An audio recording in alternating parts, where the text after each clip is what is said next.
Sutton Scarsdale Hall was built in the Baroque style on the site of an existing house between 1724 and 1729 for the 4th Earl of Scarsdale. The architect for the new hall was Francis Smith of Warwick, who skillfully incorporated the earlier building of about 1469 within his design. Notable craftsmen were employed here.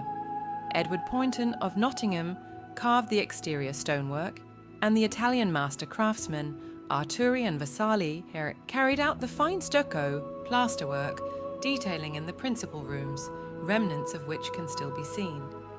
Groenling Gibbons is believed to have contributed some of the interior wood carvings.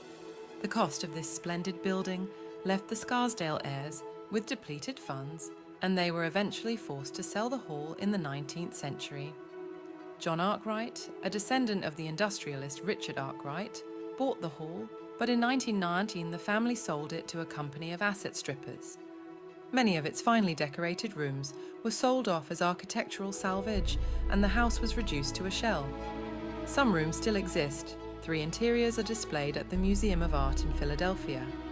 A pine-paneled room is at the Huntington Library, California.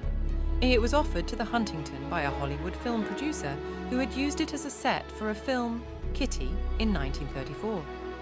He had bought it from William Randolph Hearst, the newspaper magnate and well-known collector. The ruins of Sutton Scarsdale Hall, with tantalizing remnants of a once majestic interior, offer the visitor an opportunity to view the wider skeleton of the building. Impossible in more complete country houses. The approach to the hall today is along a narrow driveway. Its spectacular location on a hillside is immediately apparent. The roofless hall is built of mellow sandstone and stands to its original parapet height. Some areas of stonework have been lost at this level, giving an almost castellated appearance from a distance. The medieval Church of St. Mary stands to the right. On entering the site, the visitor faces the rear, west elevation of the building.